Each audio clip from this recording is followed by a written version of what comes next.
는 밤이었다. 아멘. 자리에 앉아주시기 바랍니다.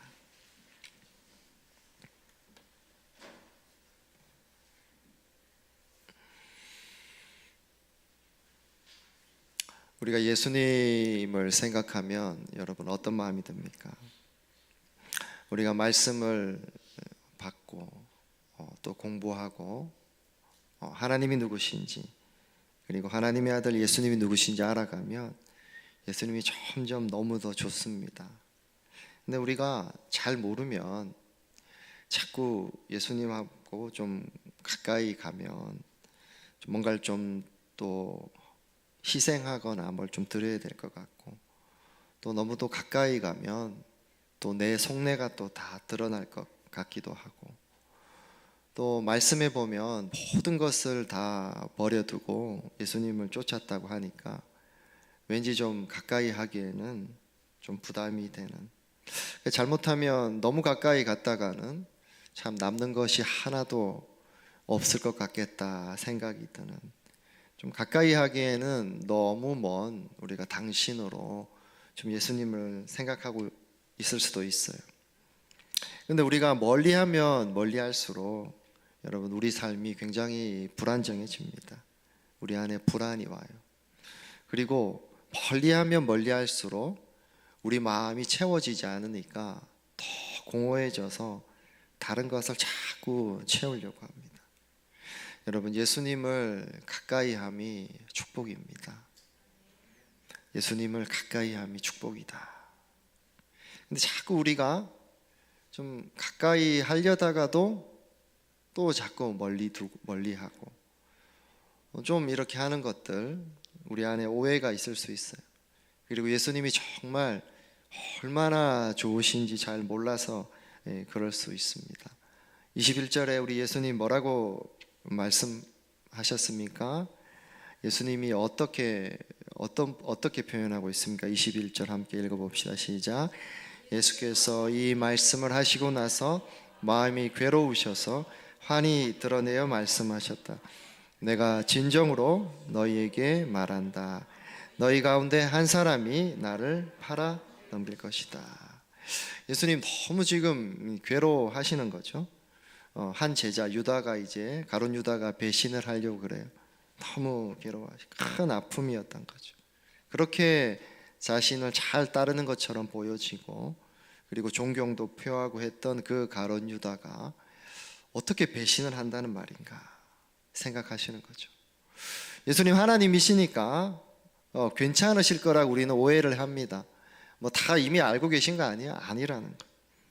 예수님 하나님이시지만 또한 인간으로 이 땅에 오신 거죠. 그래서 그 아픔과 고통을 그대로 다 느끼셨다는 거예요.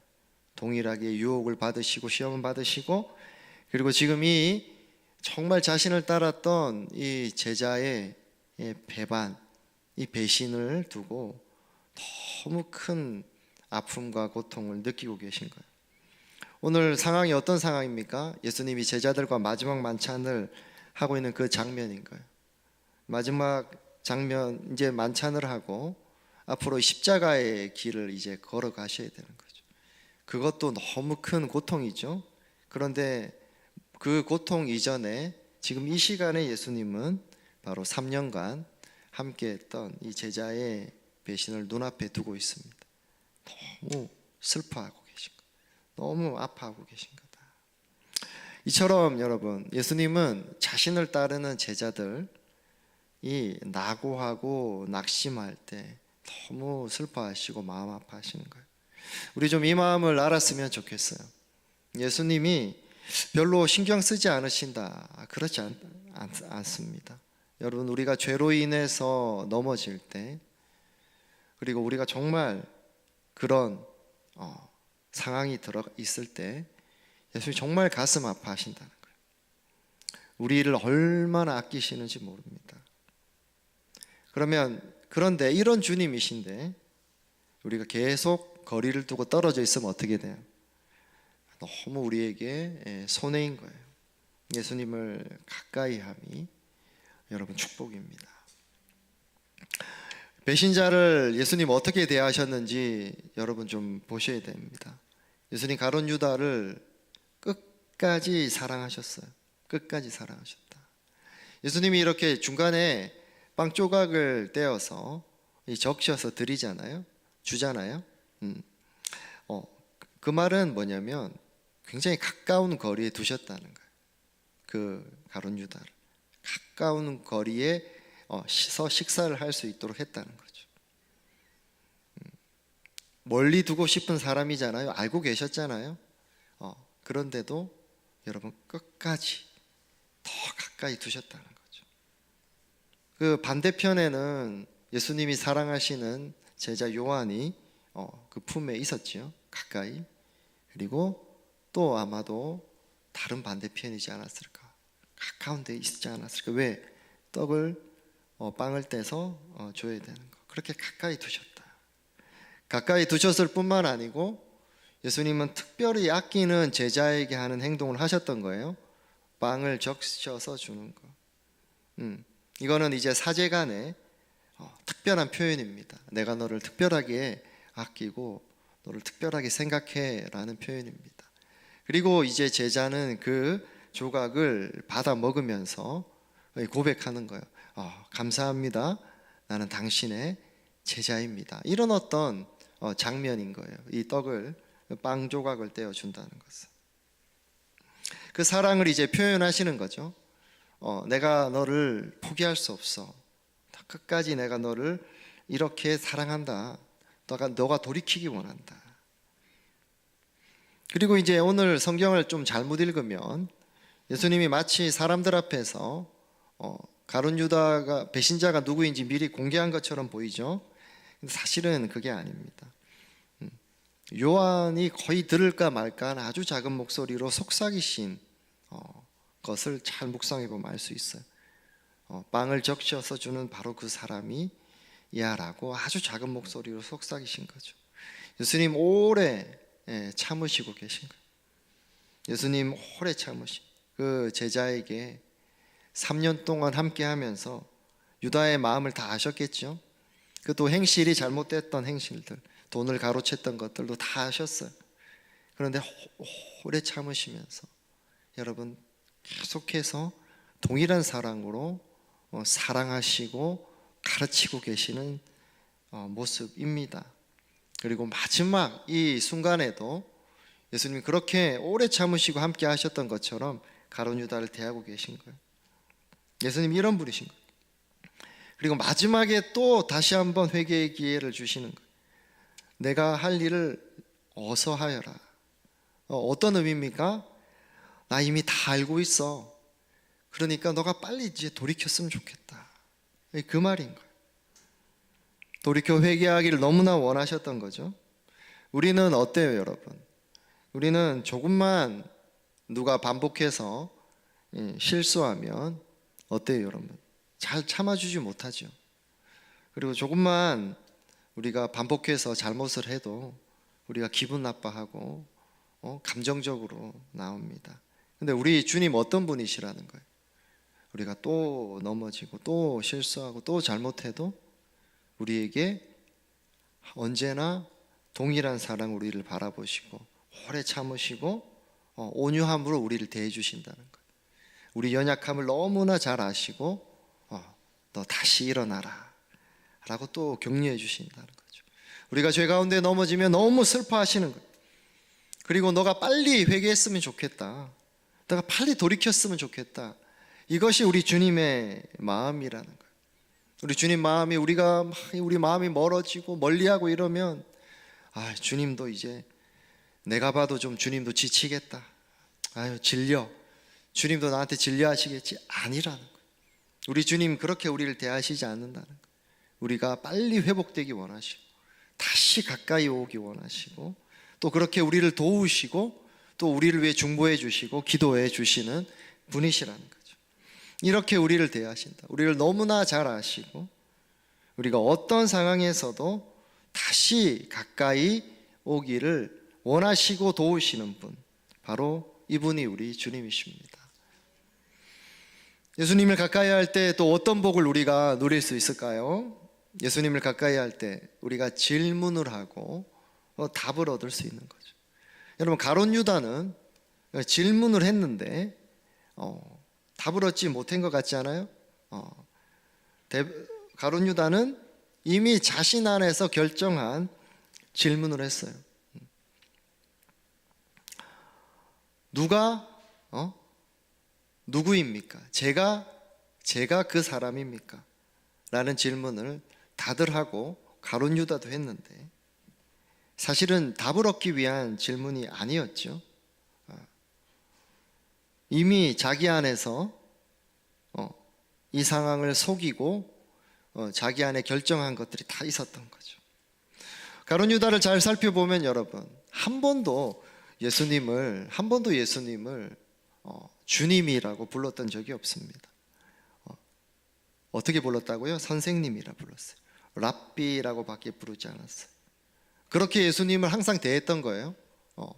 자신이 뭔가 그냥 얻을 수 있는, 그냥 좀 존경할 만한 분.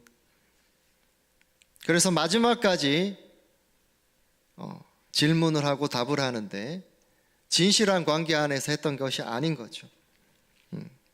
그래서 진실한 관계 안에서 하지 않았던 그 삶. 그래서 가룟 유다는 3년 동안 주님의 은혜를 전혀 못 받았던 거죠. 주님이 나를 어떻게 사랑하시는지 그 사랑을 깨닫지 못했던 거예요. 3년 동안. 겉으로는 무언가 좀 제자처럼 모습을 보였고, 그리고 뭔가 좀 함께하고, 그리고 잘 듣는 것 같이 있었지만 하나님의 사랑을 받지도 못했고, 진실한 사랑을 내가, 주님의 그 사랑으로 내가 정말 감동도 잊지 못했고, 그리고 주님과 대화하는 그 대화, 수많은 대화 가운데서도 내가 깨닫거나 정말 나의 주인의 음성으로 듣지 못한 그런 아무런 사랑의 관계가 없었던 그 시간을 보냈던 그런 상황입니다. 그래서 질문을 하고 답을 얻는 그런 관계인데, 내가 어떤 것을 물어도 어떤 것을 얻을 수 있는 그런 사랑의 관계를 하나도 누리지 못하고 살았던 거예요. 여러분, 그 희원 씨라는 분이 있습니다. 그 희원 씨가 초등학교 6학년 때 어머니가 친척분한테 사기를 당해서 집이 많이 힘들었다고 합니다. 그래서 초등학교 6학년 때 학교를 가는데 매일 그냥 똑같은 옷을 입고 갔대요. 그리고 어느 날은 제대로 씻지도 않고 머리도 매일 못 감으니까 안 감고 간 날도 있고, 그렇게 그런 시간을 보냈는데, 그랬더니 친구들이 이제 은근히 좀 따돌리기 시작했다는 거죠. 무시하고. 반 친구가 한 명도 없었답니다, 당시에. 자신이 투명인간 취급을 받으니까 어떤 생각까지 했냐면, 나 같은 사람은 이 세상에서 그냥 사라지고 없어져도 아무도 신경 안 쓰겠지? 이런 생각까지, 극단적인 생각까지 했던 때가 초등학교 6학년 때라고 해요. 그때 담임 선생님이었던 구철수 선생님이 이제 그 아이를 수업 끝날 때마다 부릅니다. 그리고 이제 보드게임을 하는 거예요. 매일 방과 후에 그렇게 보드게임을 하면서 함께 시간을 보내줬다고 합니다. 가장 힘들었던 그 시간, 왕따를 당해서 가장 외로울 때 선생님이 유일한 친구가 그 희원 씨에게 되어주셨다는 거죠. 그 선생님의 응원으로 함께 해주셨던 걸로 말미암아 그 힘든 시기를 잘 넘어갑니다. 그리고 이제 더 나이가 들고 자라서 멋진 성인으로, 아주 많은 친구가 있는 성인으로 이제 자라갔다고 해요. 그리고 초등학교 6학년 때 만났던 그 선생님 때문에 좋은 선생님이 되고 싶은 꿈을 꾸었고, 실제 이제 교사가 되었다고 합니다.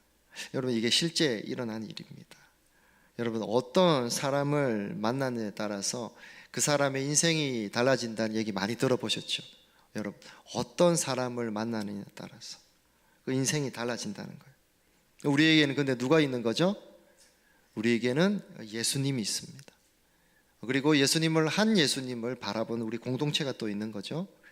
자, 우리 예수님이 있는데, 우리 예수님은 전능하신 하나님이신 거예요. 전능하신 분이라, 전능하시다. 그리고 동시에 예수님은 또 사람이신 거죠. 그래서 우리의 상태를, 우리의 상황을, 우리의 마음을 너무나 잘 아신다는 거예요. 그러니까 우리의 주인이신데 어떤 주인이시냐면 우리를 함부로 하지 않으시는, 우리를 너무나 아끼는 너무나 좋은 주인이시라는 거죠. 우리 주님은 이 땅의 다른 권위자들이나 이 땅의 다른 사람들처럼, 주인들처럼 갑자기 돌변하고 함부로 하고 이런 이런 분이 아니라는 거죠. 우리 예수님 항상 오래 참으시고 항상 온유하시고 이해해 주시고 또 우리를 이끌어 주시고 우리와 함께 해 주시는 바로 그 주님이시라는 겁니다. 여러분, 그래서 우리가 어떤 말도 할 수 있는 거예요, 주님 앞에. 여러분, 그것이 우리의 기도인 거예요. 하나님 앞에, 예수님께 우리가 어떤 말도 할 수 있는 거예요. 어떤 요청도 드리고 우리의 어떤 마음의 생각들도, 너무 답답한 마음, 어떤 것도 다 얘기할 수 있어요. 우리가 얘기 못하는 게 많지 않습니까? 관계 안에서 보면은 우리 직장에서 얘기할 게 정해져 있잖아요. 아무리 직장 사람들이 좋다고 해도 다 얘기 못해요. 가족들도 마찬가지. 가족들 안에서도 또 다 얘기할 수 있는 부분이 있지만 또 직장의 어떤 부분이나 회사의 어떤 부분을 또 다 말하지 못할 경우도 있어요. 우리가 항상 다 모든 것을 다 말할 수 있는 사람의 대상은 없어요. 근데 누가 계신 거죠? 우리 주님이 계시다. 우리 예수님이 계시다. 여러분, 근데 우리 예수님이 다 응답해 주시는 거 아세요? 다 답해 주시는 거. 우리 말씀으로는 큰 원리를 말씀해 주시고 말씀으로 많이 답해 주시죠. 근데 정말 우리가 항상 말씀을 붙들고 주님을 우리가 가까이 하려고 하면 말씀뿐만 아니고 우리가 마음의 감동으로도 다 응답해 주시는 거예요. 작은 사소한 질문조차도 이것을 어떻게 할까요? 저것을 어떻게 할까요? 어떻게 하면 좋을까요?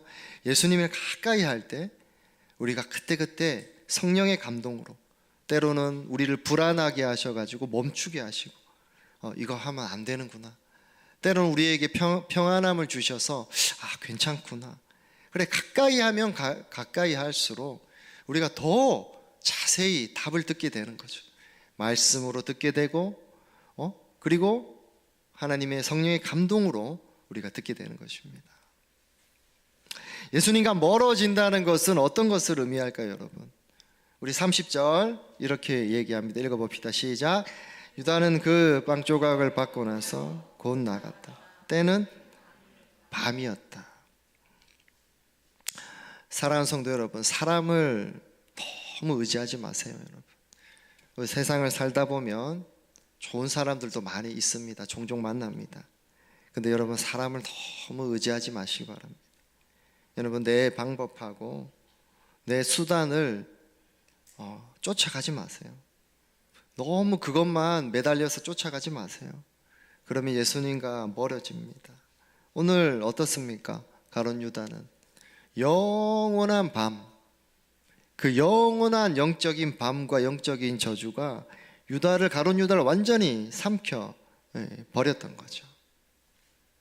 1950년대부터 시작해서 굉장히 오랫동안 미국의 대표적인 서커스단이 있습니다. 링글린 브라더스라는 서커스단이 있는데 1950년대 뉴욕 공연을 할 때 일이에요.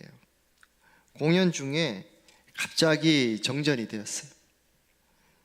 짧은 시간 정전이었는데 한 1분간 정전이 되었는데, 근데 관중들이 모두 이제 숨을 죽이고 있었던 거죠. 왜 그러냐면 그 당시 그 정전되었을 때 무대에 조련사가 호랑이 4마리 제주를 보이고 있었던 그 상황입니다. 물론 관중들은 안전했죠. 철장으로 다 가려놨으니까 사방을. 그런데 그 캄캄한 데서 조련사하고 호랑이 4명만 딱 남은 거죠. 이제 사람들이 굉장히 걱정해서 이 수많은 사람들이 있었던 그 장소가 물 끼얹은 듯 조용하게 정막이 흐릅니다. 캄캄한 데서. 그런데 조련사의 채찍 소리가 울리는 거예요. 그리고 호랑이의 동작을 지시하는 명령이 조금도 떨거나 흐트러짐 없이 그대로 진행되고 있습니다. 불빛이 딱 켜진 거예요. 다시 정전이 다시 회복, 괜찮아, 전기가 딱 다시 들어온 거죠.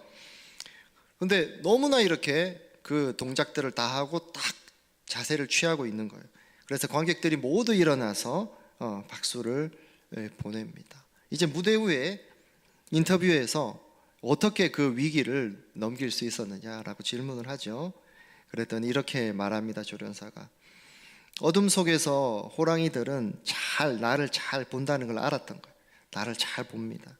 그런데 내가 호랑이를 못 보고 있다는 것을 눈치채게 해서는 안 됩니다. 마치 어둠 속에서도 밝은 빛 속에 있듯이 행동해야 됩니다. 이렇게 말했다고 합니다. 여러분, 그래서 조련사가 어둠 속에서도 호랑이를 여전히 제압하고 살아남을 수 있었던 것은 무엇입니까? 바로 그 어둠 속에서도 빛의 사람으로 행동했기 때문인 거예요. 여러분, 우리 안에 누가 계신 거죠? 너무나 좋으신 우리 안에 예수님이 계신 거죠. 그래서 그 빛이 우리를 비추어서 우리가 빛의 사람으로 살아가는 거예요. 여러분, 그 빛이 나에게 비추어질 때 우리는 자꾸 오해를 해요. 왜 그렇습니까? 빛이 비추어지면 먼저 어떤 일이 생기는 거죠? 우리 안에 더러운 것들이 막 드러나죠. 우리 안에 연약함, 나쁜 생각들, 마음, 죄악들, 우리의 수치, 숨기고 싶은 것들이 막 드러난다는 거예요. 여러분, 근데 드러나는 것은 잠시다. 따라해 봅시다. 드러나는 것은 잠시다. 수치는 잠시다. 여러분, 다 드러나게 하시는 게 뭐예요? 우리를 수치스럽게 하시려는 거예요? 아니에요, 여러분. 그거 이제 해결해 주시려고, 그 용서해 주시고 회복시켜 주시려고 드러내신다는 거죠. 여러분, 드러나면 깨끗이 씻어 주십니다. 할렐루야. 빛이 비추어지면 먼지가 막 보여요. 햇빛이 이렇게 비춰질 때 옷을 털고 그러면 어때요? 먼지가 확 날리죠. 그래, 빛에 우리의 죄들이 드러납니다. 왜 드러납니까? 씻어 주시려고, 회복시켜 주시려고. 그래서 가까이 갈 때 여러분 오해하지 마세요. 무서워하지 마세요. 가까이 갈 때, 복음의 말씀이 선포될 때, 말씀을 읽을 때 우리의 수치가 드러나는 것, 회복시켜 주시려는 겁니다. 우리의 때로는 아픔이 드러납니다. 왜 드러납니까? 아픔을 치유해 주시려고, 치료해 주시려고 드러내시는 거예요. 그리고 이제 그 잠시의 시간이 끝나면 그 따뜻한 빛으로 우리의 마음을 감싸 주시는 것입니다. 빛의 사람으로 살아라. 너 빛의 사람으로 살 수 있어? 하고 그렇게 말씀해 주시는 겁니다. 여러분, 우리 오해하지 맙시다. 우리 예수님을 가까이 하는 것, 주님을 가까이 함이 복입니다. 축복입니다. 사랑하는 성도 여러분, 마귀에게 속지 마세요. 가룟 유다가 은 30에 예수님을 마지막에 팔지 않습니까? 여러분, 그 은 30을 여러분 쫓아가면 안 됩니다. 당장 눈앞에 반짝반짝하는 것들을 쫓아가면 안 돼요. 그러면 자꾸 예수님하고 멀어집니다. 예수님보다 더 중요한 것들을 자꾸 만들면 안 돼요. 나의 계획, 나의 신념, 내 인생의 중요한 것들 계속 쫓아가면 여러분 둘 다 잃는 거예요. 예수님도 잃고 결국 그것도 다 사라져버린 신기루가 됩니다. 근데 반대로 내가 예수님을 쫓아가면 주님이 나머지를 선물해 주신다는 거예요. 여러분, 예수님을 멀리 두고 그런 분들이 있어 너무 안타까워. 예수님 멀리 두고 천국에 갈 때만 내가 예수님 찾아야지, 그렇게 자꾸 멀리 두고 예수님의 관계를, 시간을 너무 아끼지 마세요. 내가 할 거 다 하고 내가 이제 죽을 때쯤 되면 천국 가야 되니까 예수님 찾아야지. 얼마나 미련한 행동입니까? 세상에서 예수님을 가까이 하며 누릴 수 있는 그 축복을, 그 좋은 것들을 다 잃어버리는 거예요. 그래서 멀어지면 나만 손해다. 여러분, 우리 바쁘고 세상에 할 것들이 참 많잖아요. 우리 신경 쓸 것들 얼마나 많습니까? 우리 스마트폰으로 오는 것들은 또 얼마나 많아요. 근데 우리 뭐합니까 여러분? 112 기도도 하고 또 대림절 필사도 하고 이제 겨울방학 되면 생명의 삶 2기도 우리 또 전체 성도들 할 수 있는 사람 최대한 함께 해서 또 2기도 하고 또 내년에는 우리가 또 큐티도 하고 뭘 교회가 이렇게 뭘 많이 합니까? 여러분, 우리는 프로그램 안 하지만 그래도 이런 걸 막 자꾸 하잖아요. 왜 합니까? 왜 하는 거예요? 왜 하는 거죠? 우리 뭐 숙제 내주는 겁니까? 제가 목사님이 매주마다 이렇게 숙제 내주는 거예요? 그래, 제가 그런 거 아니라는 거예요. 왜 합니까, 여러분? 왜 하는 거죠? 가까이 하는 것이 축복이라서 그런 거예요. 여러분, 우리가 가까이 해야지 사는 거예요. 가까이 해야지 삽니다. 112 기도하는 걸 통해서 내가 주님과 대화를 시작하고, 그리고 나의 기도도 거기서 붙여서 하고, 그리고 성경을 가까이 하고, 그리고 이제 이렇게 대림절 필사도 하고, 그리고 앞으로도 큐티도 하고 하면서 계속 교제하는 거예요. 대화하는 거예요. 가까이 하는 거죠. 가까이 할 때 여러분 우리가 살아요. 가까이 할 때 우리가 길을 찾는 거예요. 날마다 우리가 날마다 흐트러질 때 다시 그 길을 찾는 거죠. 우리 길 가 온 교회처럼 그 길의 중심 대신 우리 인생을 흐트러지지 않게 그 주님을 계속 가까이 하는 거예요. 주님과 계속 교제하고 매일매일 대화할 때 내 삶의 의미를 찾아가는 거죠. 여러분이 주님과 복된 대화, 복된 동행을 더 자주 하시기를 축복합니다. 여러분, 우리의 이 시간들이 정말 숙제가 아니었으면 좋겠어요. 여러분의 영적 데이트 시간이었으면 좋겠어요. 112 기도의 시간, 그리고 말씀을 읽는 시간, 필사하는 시간, 그리고 또 큐티하는 시간, 그리고 생명의 삶에 시간을 드리는 시간, 정말 주님을 깊이 만나는 정말 영적인 데이트의 시간이구나. 내가 그 주님 더 만나고 싶다. 그래서 정말 너무 예수님 너무 좋아요. 예수님 너무 좋아요. 내 삶이 이렇게 빛날지 몰랐어요 라고 하는 고백들이 정말 여러분에게 나왔으면 좋겠습니다. 그래서 우리가 예수님이 나에게 가까이 할 때마다 정말 더 그 빛이 더 밝아지고, 그 밝은 가운데 내 삶에 더 인도를 받게 되고, 그리고 주님이 내 마음을 비춤을 통해서 내 마음을 날마다 더 새롭게 하시는 정말 그 삶을 여러분 살아갔으면 좋겠어요. 그래서 성령의 빛이 나를 보호하고 나를 만져주시고, 오늘부터 날마다 정말 인격적이고 친밀한 교제로 여러분이 나가시기를 바랍니다. 그래서 이 주님의 초청 가운데 주님의 가까이함이 축복이다, 이 말씀을 꼭 붙들고 정말 살아가시는 여러분이 되시기를 바랍니다.